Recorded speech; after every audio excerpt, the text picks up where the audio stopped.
தமயந்தி சீரியல்ல இன்னைக்கு என்ன நடக்குதுன்னு பார்க்கலாம் வாங்க. எபிசோட் ரொம்ப அருமையா இருந்துச்சுன்னே சொல்லலாம். மிஸ் பண்ணாம ஃபுல்லோடையும் கேளுங்க. அதுக்கு முன்னாடி இந்த வீடியோ பிடிச்சிருந்துச்சுன்னா லைக் பண்ணி பாருங்க. ரொம்ப பிடிச்சிருந்துச்சுன்னா நம்ம சேனலுக்கு வந்து சப்ஸ்கிரைப் பண்ணி கண்டினியூஸா ஆதரவு வந்துட்டாங்க.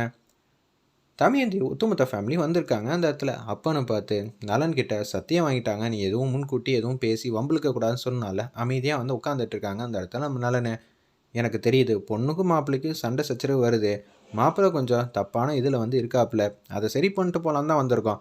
தப்பான இதுனா என்னங்க நீங்கள் சொல்ல வரீங்க? நான் ஒன்றும் அந்த அர்த்தத்துலலாம் சொல்ல. மனஸ்தாபம் இருக்குல்ல அதனால தான் அப்படின்னு சொல்லி கேசவன் தாத்தா வந்து மெல்லமாக பேச்ச ஆரம்பிக்கிறாங்க. எங்கள் பொண்ணோட வாழ்க்கையை நாங்கள் தானே சரி செஞ்சு தரணுங்கிற மாதிரி தன்மையாக தான் பேசுகிறாங்க. இருந்தாலும் வந்து சைலஜா பிரச்சனை பண்ணியே ஆகணுங்கிற மாதிரி யோசிச்சுட்டு இருக்காங்க. அப்போனா உங்கள் தகுதி என்ன எங்கள் தகுதி என்ன? நீங்கள் எங்கள் குடும்பத்துக்கு வந்து பஞ்சாயத்து வந்து பண்ணலான்னு வந்திருக்கீங்களா? உங்களுக்கெல்லாம் அறிவுன்னு இல்லவே இல்லையா? கொஞ்சம் பார்த்து பேசுங்கிற மாதிரி அந்த இடத்துல வந்து செமையாக வந்து மிரட்டுறாங்க. நம்ம அபிராமி அம்மா வந்து அவங்க தங்கச்சி சைலஜாவே சும்மாவே இருக்குக்கா நீ இவங்க குடும்பத்தெல்லாம் தலையில் தூக்கி இப்படி தாங்குறனால தான் நம்ம குடும்பம் முன்னாடி வந்து பஞ்சாயத்து பண்ண வந்திருக்காங்க. நான் ஒன்றும் பஞ்சாயத்து பண்ணலாம் வந்துடல. உங்களுக்கும் ஒரு பொண்ணு வந்திருக்கா. அந்த பொண்ணுக்கும் இதே மாதிரி ஒரு வாழ்க்கை அமைஞ்சா என்ன பண்ணுவீங்க? அப்போனா எங்கள் குடும்பத்துக்கு வந்து நீங்கள் ஏதாவது பழி சொல்லிட்டு போகலான்னு வந்தீங்களா? இல்லை எங்கள் பொண்ணுக்கு இதே மாதிரி தான் வாழ்க்கை வந்து கிடைக்குன்னு சொல்லி வைத்தறிச்சலில் வந்து பேச வந்திருக்கீங்களா அப்படின்னு சொல்லி சைலஜா வந்து பேசினோன்னே ராம்பிரசாத் வந்து கடுப்பாயிட்டாங்க. எங்கள் பொண்ணு வாழ்க்கையை இது மாதிரி ஆகணும்னு சொல்ல வரீங்களா? யாரும் பொண்ணை பெற்றவங்க பொண்ணு வீட்டில் இருக்கிறவங்க மற்ற பொண்ணு இது மாதிரி நிலமை வந்து ஆகணும்னு சொல்லிட்டு நாங்களாம் வந்து யோசிக்கவே மாட்டோம். ஆனால் இது மாதிரி சூழ்நிலை நடந்திருக்குன்னா தயவு செஞ்சு புரிஞ்சுக்கங்க அப்படின்னு சொல்லும்போது என்னையா நீ இப்படி பேசிக்கிட்டு இருக்க? எதுக்காக இங்கே வந்திருக்கேன் முதல்ல அதை மட்டும் சொல்லுன்னு சொன்னோன்னே சிவராமன் வந்து கடுப்பாயிட்டாங்க. அவங்க மூத்த பையன் நீங்கள் மரியாதை இல்லாமலாம் பேசாதீங்க. டேய் கொஞ்சம் நேரம் அமைதியாடுறோம். நான் தான் பேசிகிட்டு இருக்கேன்ல. என்னை தவிர யாரும் பேசக்கூடாதுன்னு சொல்லும்போது நானே தமயந்தியை ரொம்ப நாளாக வந்து புரிஞ்சிக்காமல் இருந்திருக்கேன். அந்த மெஸ்ஸை நடத்த நீங்கள் வந்து பர்மிஷன் வந்து தரணும்.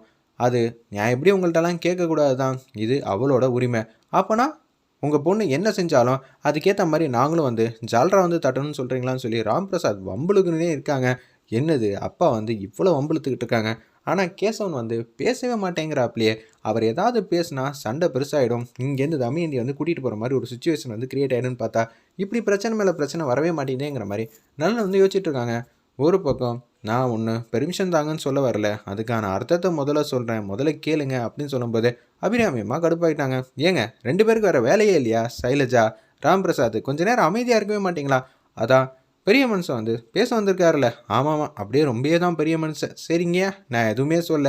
என் பொண்டாட்டியோட ஆதரவு உங்களுக்கு இருக்குது. அப்படி இருக்கும்போது நீங்கள் பேசுங்கன்னு சொல்லும்போது தமயந்தியோட மெஸ் இத்தனை நாளாக வந்து நானும் நடத்தக்கூடாதுன்னு தான் ஆசைப்பட்டேன். அதை விற்றுட்டா பிரச்சனை முடிஞ்சிருச்சுன்னு தமயந்தி இந்த வீட்டுக்கு கல்யாணம் பண்ணி கொடுத்தக்கப்போ தான் தமயந்தியை பற்றி கொஞ்சம் கொஞ்சமாக ஒன்று ஒன்றா நானே புரிஞ்சுக்கிட்டேன். அந்த மெஸ்ஸில் தான் அவள் அம்மா உயிரோடு இருக்கான்னு நினச்சிட்டு இத்தனை நாளாக வந்து வேலை பார்த்துக்கிட்டு இருக்கா. அதனால தான் ஒரு நாள் கூட தவறாமல் மெஸ்ஸை வந்து நடத்திக்கிட்டே இருக்கா. நீங்கள் மெஸ்ஸை நடத்துறதில்ல குடைச்சல் கொடுத்துக்கிட்டே இருக்கீங்க. அது வேணாமே குடும்பத்துக்கு அது நல்லது இல்லையே அப்படின்னு சொல்லிகிட்டு இருக்கப்ப நீ மாட்டுக்கும் கள்ளம் டைம் வியாபாரம் மாதிரி பண்ணிக்கிட்டு இருப்பேன். என் பையன் நீ விற்கிறனால மிகப்பெரிய பிரச்சனையாகுதுன்னு சொன்னால் கேட்க மாட்டேன். தயவு செஞ்சு புரிஞ்சுக்கங்க அப்படின்னு சொல்லும்போது மரியாதையே ஏஞ்சி போயா அப்படின்னு சொல்லிடுறாங்க அந்த இடத்துல நம்ம ராம்பிரசாத். இதை கேட்டானு வந்து கடுப்பாயிட்டாங்க. மூத்த பையன் கேசவனோட மூத்த பையன் சிவராமன். என்ன நினச்சிக்கிட்டு இருக்க? நீ மாட்டுக்கு ஓவரா திமுறா பேசிக்கிட்டு இருக்க. ஆமாம் மாமா இவங்கள்ட்டெல்லாம் போய் பெர்மிஷன் கேட்கணுமா? அன்னபூர்ணி மெஸ்ஸு யாரோடது? நம்மளோடது. திருட்டு பையன் மாதிரி உள்ளே வந்துட்டு சமையல் வேலையிலேருந்து எடுபடி வேலையிலேருந்து எல்லாம் பார்த்து ரெசிபி வந்து திருடிப்பட்டு இவ்வளோ திமுறா கெத்தா வந்து பேசுவாங்க. அந்த ரெசிபியை நம்மளோட தான் சொல்லி நம்ம கேஸ் கொடுத்தா என்ன ஆகும் தெரியுமா அப்படின்னு சொல்கிறாங்க அந்த இடத்துல நம்ம மாதவியும் ஆராதனாவும். இவங்க வேற வந்து பிரச்சனையை பெருசாகிட்டு இருக்காங்களேன்னு சொல்லி நாயகி பாட்டியும் பார்வதியும் வந்து அவங்களால முடிஞ்ச அளவுக்கு சமாளிக்க பார்க்குறாங்க. தயவு செஞ்சு அமைதியாக இருங்கிற மாதிரி மல்லு கட்டுறாங்க. அதே மாதிரி தான் நம்ம தமயந்தியும் சொல்கிறாங்க. யார் சொல்கிற பேச்சும் வந்து சைலஜா இந்த பக்கம் வந்து சண்டை சச்சரவு வரணும்னு பிளான் பண்ணிட்டு இருக்காங்க.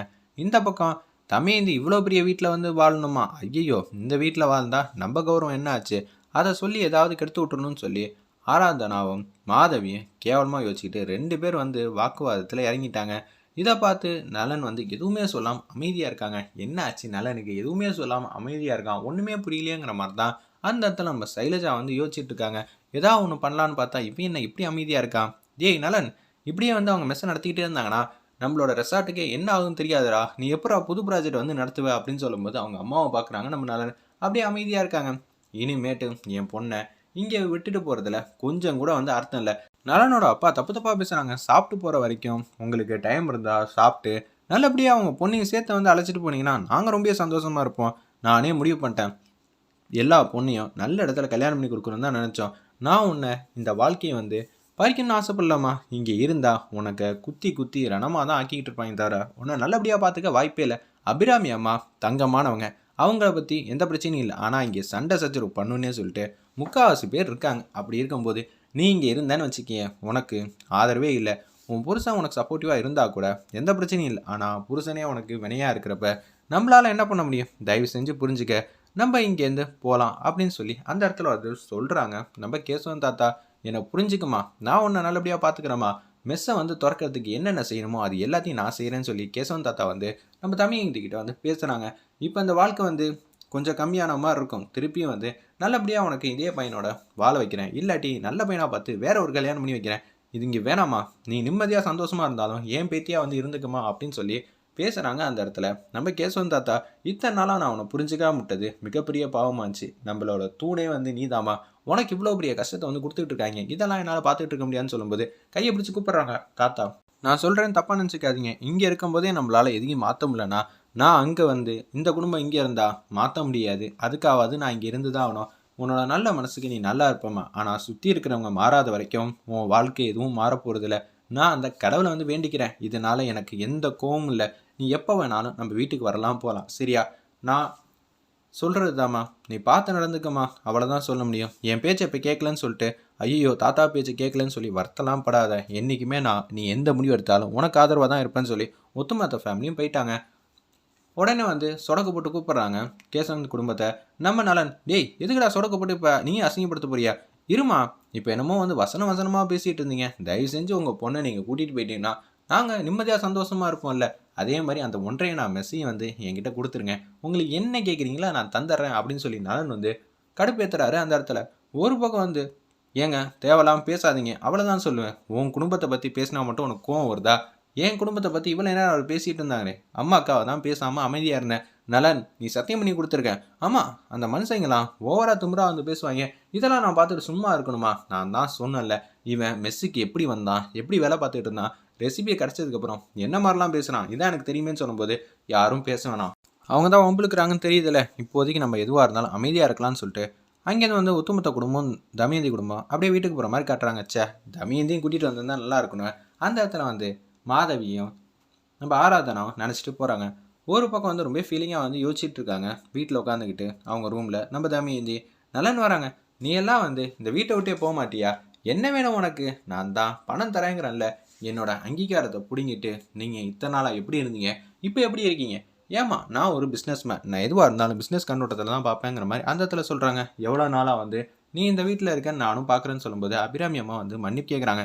நலனுக்கு பிஸ்னஸ் கற்றுக் கொடுத்தேன், நல்லபடியாக படிக்க வச்சேன், ஆனால் மனுஷங்களோட காயத்தை வந்து புரிய வைக்க கற்றுக் கொடுக்கல. நம்ம காயப்படுத்தினா எப்படி வலிக்கணும்னு சொல்ல மறந்துட்டோமா, மன்னிச்சிருமா அப்படின்னு சொல்கிற மாதிரி காட்டி இந்த எபிசோட வந்து முடிச்சிருந்தாங்க. வெயிட் பண்ணி பார்ப்போம்.